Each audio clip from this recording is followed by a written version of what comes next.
সারা দিন রাত প্রচন্ড পরিমাণে বৃষ্টি হচ্ছে, আর এত বৃষ্টি ঘর থেকেই বের হতে পারছি না। ঝড় বৃষ্টি যতই হোক না কেন রান্না তো করতেই হবে। সকালবেলা ঘুম থেকে উঠে হাঁস মুরগিগুলাকে ছাড়তে হয়। কষ্ট করে হাঁস মুরগি লালন পালন করার আনন্দটা কিন্তু এখানে, যখন হাঁস মুরগির ডিম তোলা যায় এভাবে ঘর থেকে। আমার শাশুড়ি মা অনেক লক্ষ্মী একজন মানুষ, সারা দিন সংসারের আয় উন্নতির কথা ভাববে। আম্মা কষ্ট করে হাঁস মুরগি লালন পালন করে বলেই আমরা হাঁস মুরগির ডিম খেতে পারি। সে ডিমগুলাকে ধুয়ে এরপর ঘরে রেখে দিলাম। আম্মা আমাকে বলল রুই মাছের মাথা আর রুই মাছ ভিজাও। এইদিকে আব্বাও বাজার থেকে চলে আসছে। আমি এখন সব বাজারগুলাকে ঢেলে নিব। আব্বা এখানে পটল, বেগুন, করলা আর কাঁচামরিচ নিয়ে আসছে। আম্মা আমাকে বলেছিল রুই মাছের জন্য বেগুন কাটতে, তবে আমার বেগুনের তরকারি বেশি একটা পছন্দ না, এই জন্য আমি এখানে পটল কাটতেছিলাম। সাথে কিন্তু ছোট সাইজের দুইটা আলু নিয়েছি, কারণ শুধু পটল খেতে কিন্তু একদমই ভালো লাগবে না। এবার এখানে কলসিতে বৃষ্টির পানি ছিল, বৃষ্টির পানি দিয়ে সুন্দর করে আমি তরকারিগুলো ধুয়ে নিচ্ছি। তো পরিমাণ বৃষ্টি হচ্ছে, এখন ঘর থেকেই বের হতে ইচ্ছে করে না। পাশের বাড়ির এক ভাতিজা এসে শাপলা দিয়ে গেল। জনের প্রথম শাপলা দেখলাম আজকে। তবে বর্ষার সময় আমাদের যেহেতু নৌকা আছে, নৌকা দিয়ে গরুর জন্য ঘাস আনে।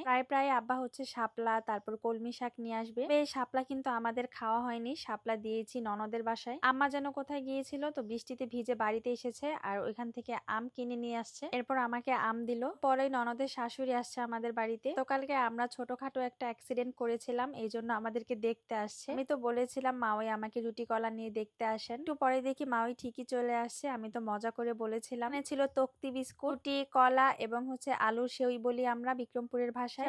এমন ভালোবাসা পেতেও কিন্তু ভাগ্য লাগে। মাথা দিয়ে আম্মা মুগ ডাল রান্না করবে, এই জন্য মুগ ডাল ধুয়ে নিল। এক চুলায় ভাত বসিয়ে দিল, আরেক চুলায় মুগ ডালটা সিদ্ধ করে নিবে। আর এইদিকে আমি বেগুন আলু কেটে নিয়েছি ছোট ছোট করে। রুই মাছের পেটি দিয়ে বেগুন ভাজি করলে কিন্তু অনেক মজা হয়। আজকে আমার শাশুড়ির একটা সিক্রেট রেসিপি আপনাদের সাথে শেয়ার করবো।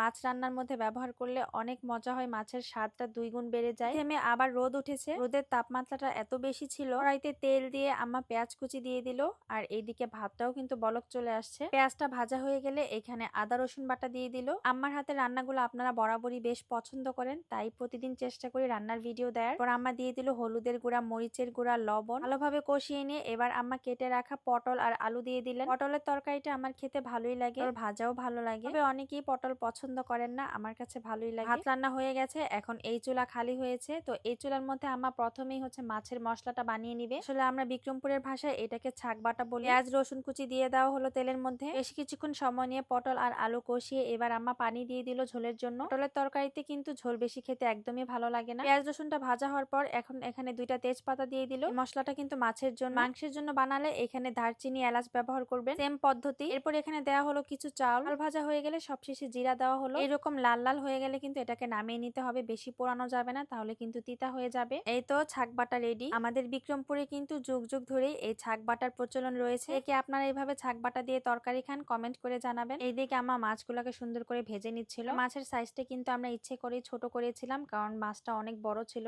আর বড় বড় সাইজের মাছগুলা খেতে কিন্তু একদমই ভালো লাগে না। মাছ ভাজার তেলের মধ্যে আম্মা দিয়ে দিল রুই মাছের পেটি, এরপর দিয়ে দিল লবণ, হলুদের গুঁড়া, মরিচের গুঁড়া। কিছুক্ষণ নেড়েচেড়ে কষিয়ে এবার দিয়ে দেওয়া হলো বেগুন আলু। এখন এই বেগুন আলুটাকে সুন্দরভাবে সময় নিয়ে একটু ভাজি করে নিতে হবে, কোনো ধরনের পানি দেওয়ার প্রয়োজন নেই। এরপর আম্মা দিয়ে দিল পেঁয়াজ কুচি, আর সাথে কয়েকটা কাঁচামরিচও দেওয়া হয়েছে। এইভাবে কে কে বেগুন আলু দিয়ে মাছের পেটি খেয়েছেন কমেন্ট করবে। বেগুন ভাজিটা কিন্তু হয়ে গেছে, এখন এটাকে আমি ঘরে রেখে আসবো। এতে আবারও তেল দিয়ে দিলেন, তেলের মধ্যে দিয়ে দিলেন পেঁয়াজ কুচি। এই চুলাতে কিন্তু তরকারিটা জাল হচ্ছে। এখন আম্মা মুগ ডালটা রান্না করে নিবে, আর এটা রান্না করলে আজকে আমাদের রান্না শেষ। 2টা তেজপাতা দিয়ে দিল, সাথে অল্প কয়েকটা জিরা। জিরাটা কিন্তু আমরা কাঁচাই ব্যবহার করেছি। এভাবে বাগারের মধ্যে জিরা দিলে কিন্তু মুগ ডালের স্মেলটা অনেক ভালো আসে। এবার দিয়ে দেওয়া হলো হলুদের গুঁড়া, মরিচের গুঁড়া, আর এইদিকে আমি পাটার মধ্যে ছাক বাটা বেটে নিলাম। আর এই ছাক বাটায় কিন্তু বেশি পানি দিতে হয় না, অল্প একটু পানি নিলেই হয়। তরকারি নামানোর 10 মিনিট আগে তরকারি থেকে এইরকম একটু ঝোল উঠিয়ে ছাক বাটার সাথে মিশিয়ে সুন্দর করে তরকারির মধ্যে দিয়ে দিলেই কিন্তু হয়ে যায়। আর এই মশলাটাই কিন্তু তরকারির স্বাদটাকে দ্বিগুণ করে তুলবে। এই ছাক বাটা ছাড়া তো আমরা তরকারি খেতেই পারি না। কষানো হয়ে গেলে